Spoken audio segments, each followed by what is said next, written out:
நண்பர்களே, நான்லாம் பல தோல்விகள சந்திச்சிருக்கேன். தோல்வியில தான் நான் பிறந்ததே. ஓப்பனா என்னடா இப்படி பேசுறேன்னு நெனைக்காதீங்க.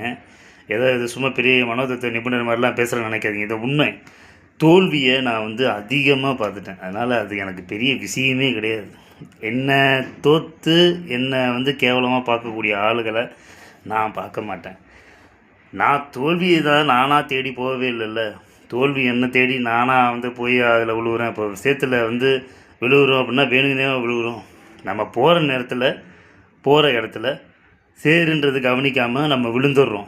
அதே மாதிரி தான் பல விஷயங்களில். அதனால் தோல்வியெல்லாம் எனக்கு ஒரு விஷயமே கிடையாது. இதை எதுக்கு நான் சொல்ல வரேன்னா, லைஃப்பில் செட்டில் ஆகலை, லைஃப்பில் வேலை கிடைக்கல, லைஃப்பில் நம்ம இனிமேல் என்ன பண்ண போகிறோம் அப்படி இப்படின்னு சொல்லி பதட்டப்பட்டால் தான் அடுத்த ஸ்டெப்பே நம்ம அடுத்த வேலைகள்லாம் நமக்கு தடைப்படும். அதனால் தோல்வியை கண்டு தோலாதீங்க. எதையும் நம்மளாக கற்பனை பண்ணிக்காதீங்க. வாழ்ந்து காட்டுங்கள் சாதனையாக. வெற்றி தான் நமக்கு வெற்றி தான் இலக்கோடு நம்ம பயணிக்கணும். பல தோல்வி வந்தாலும் அதை பற்றி கவலைப்படக்கூடாது. நம்ம தோல்வி ஒரு வாட்டி நம்ம அதை நினச்சிட்டு தோல்வி ஆகிறோம் நினச்சிக்கிட்டே இருந்தோம்னா வெற்றி நம்ம பக்கத்துலேயே வராது. இது உண்மை. அப்படியே இருந்தால் இருந்துட்டு போட்டுமே. ஏன்னா தோல்விக்கு நம்ம அனுபவம் இருக்குங்க. தோல்விக்கு ஏற்கனவே நம்ம தோற்றுட்டோம். திருப்பி தோல்வியே வருது, அப்புறம் ஏங்க நம்ம பயப்படணும்?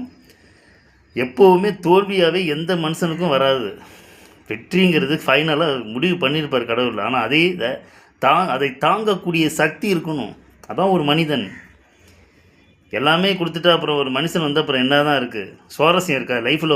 ஒரு சுவாரஸ்யம் இருக்காது, ஒரு அனுபவம் இருக்காது. அப்படியே நம்ம மூளை மழுங்கி போய் அப்படியே சுகமாக இருந்துகிட்டே நம்ம வாழ்ந்துட்டு நம்ம இறந்து போகிறதுல எந்த ஒரு அர்த்தமும் இல்லை. சத்தியமாக சொல்கிறேன். இது ஏதோ பேருக்காக சொல்கிறேன்னு நினைக்காதீங்க. வாழ்ந்து வென்று பல சாதனைகள் பண்ணி பல தடைகளை முறியடித்து நாம் வாழ்ந்து வெற்றி காண வேண்டும்.